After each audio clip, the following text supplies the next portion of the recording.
What's going on, YouTube? It's your boy K1 the Collector here, and today I'm talking to you guys about with this rank update.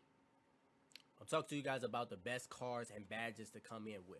So I'm saying cards and badges because so really I'm telling you the best cards, but all these cards that I'm going to tell you about, which isn't that many cards, I'm going to tell you guys about just basically what they're supposed to be equipped with in order to make sure you are very effective in ranked for this season from March 31st all the way to April 15th.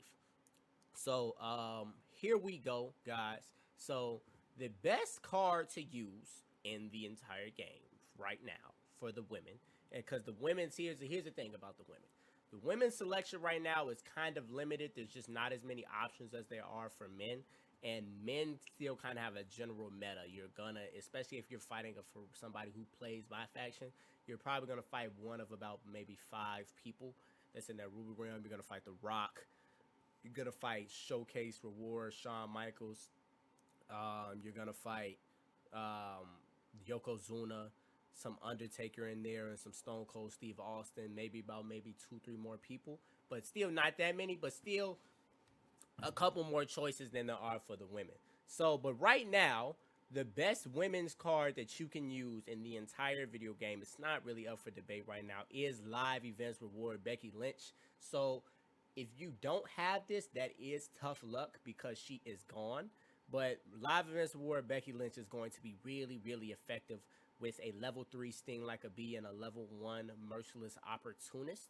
And you guys are knowing that this is a last man standing match, so I'm going to tell you why her bad. So she would be a great card anyway, but and she still would be the best card in the game for women anyway. But the reason why she is so good is because stunning is the most important thing to do in a last man standing match. If you guys have not seen, actually, so I'm gonna be honest, I don't know which one is going to drop first, but I'm just what seems like we'll figure it out. But I have another video. I'm pretty sure I'm gonna drop that first. Another video about another video about how to win last man standing matches. So go check that out. I was talking about the best way to win it, but just a sneak peek. The best way to win last man standing matches is stunning your opponent. Stunning your opponent is what you must do in order to win the match because you get a free count and all that. Like I said, I explained it in the video. If you're not seen it, go ahead and check that video out. But this Sting Like a B3 Immersive Opportunities is going to make her pretty much the best option for you right now. So, number one is Becky Lynch. Now, number two, this is in no particular order. I'm just kind of listing them off. So, there's no one really in Soul Providers that you're going to want to use for this. Nikita Lyons is really good. She's an Emerald. She has Sting Like a Bee, so you could kind of make it work. The only thing is that her vitality is low, and vitality is health. So these emeralds and stuff has significantly less health than like rubies. But Nikita Lyons' move set is really, really good. So if you're good, you got to be kind of good, and to go online with it, you can make that work. And like I said, Nikita Lyons' character is just really good in the game. But so the person I was talking about though was Trish Stratus. Trish Stratus has a level 2 Sting Like a Bee. It's one of the higher Sting Like a Bees out of the women right now. Not the greatest move set, but not horrible. So you can make her work. That is another option. But the best badges, I'm gonna just backtrack a little bit. The best badges that you're going to need is Sting Like a Bee and Heavy Handed. Sting Like a Bee and Heavy Handed and Merciless Opportunists. Merciless Opportunists will let you have that health meter drain a little lower. So, drain faster. And then Sting Like a Bee is going to allow you to stun your opponent fast. And Heavy Handed resets the stun meter. So it'll allow you to get off more damage. And that more damage means longer stuns, harder knockdowns, and all of that. So the rest of the women that I would even recommend using at all oh, there's one more. There was a Charlotte live event that I can't remember the name of, but Charlotte live event. She has some decent badges on her. So you could use that Charlotte card if you do have that and don't have Becky. If you have Becky, there is no debate about who you should be using. But guys, we're gonna go here and we're gonna go to females. So these are more cards that you could be using. the other best cards reside in Faction Wars. You can argue that this Becky Lynch is better than the other Becky Lynch because while the Sting Like a Bee is one lower, this Becky Lynch has Space Invader. Sting Like a Bee level 2 still is very effective, and the Merciless Opportunist is higher at level 2. So that is a really, really good card.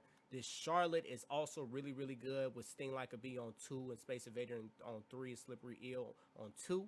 And like I said, that Sting Like a Bee is what we are looking for. Trish Stratus here is okay, but weaker than Becky and Charlotte. Another Charlotte Flair right here, but I mean, there's no reason for you to get this Charlotte Flair when that Charlotte Flair is when the 84 Charlotte Flair is just better than the 82, and they'll be costing the same amount. And then that's it. I would not recommend Bayley or Charlotte.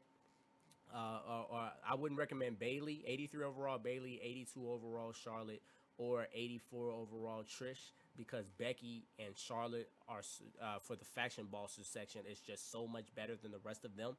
It wouldn't make any sense. Now there are a couple Sapphires. If you don't want to save up as much, you can go get like Bianca Belair with a Sting Like a Bee on level 2. If you don't want to save up as much, you would get her. But the rest of these Sapphires, like there's not a lot more Sapphires that I'd recommend getting besides Bianca. And this is just if you don't save up to get the what is this card called? If you don't save up to get the Ruby, Becky Lynch or Charlotte. But I would heavily recommend getting Becky Lynch. China is good to get too, because China has a level 3 heavy-handed. I accidentally bumped out of this. China has a level 3 heavy-handed. So Sting Like a Bee is on 1, but heavy-handed will allow you to stun very, very fast. But the only thing is, when they start sitting on X and they start countering X, it'll be a little harder to land. But yeah, that is the only thing really. So guys, that is going to be the best cards to use. So if I had to give you a number 1 card, Becky Lynch is pretty much the best woman in the game right now due to the fact that there's not like an elite Rhea Ripley out. The Rhea Ripley that you get from Showcase is okay, but just not as good as those other cards that I named. So if you have live events, Becky Lynch, use her. If you have Fashion Boss Becky Lynch, go use her. If you didn't get live events Becky Lynch, go get the Faction Boss Becky Lynch. I do believe that she's even better than Charlotte, but Charlotte is not that much worse. So Becky Lynch, either live events or Fashion Boss, is the best in the game. Go because Fashion Boss Becky Lynch is so accessible. I'm really just saying go get that one if you want to use the best card for ranked right now. And yeah, that's it. She's available to everybody. Really easy to get. Just hop in some Faction Wars, grind that until you get her, until it switches again for April 15th. I appreciate y'all for watching, man. Until next time, I will see you guys later. Go get your Becky Lynch. Peace.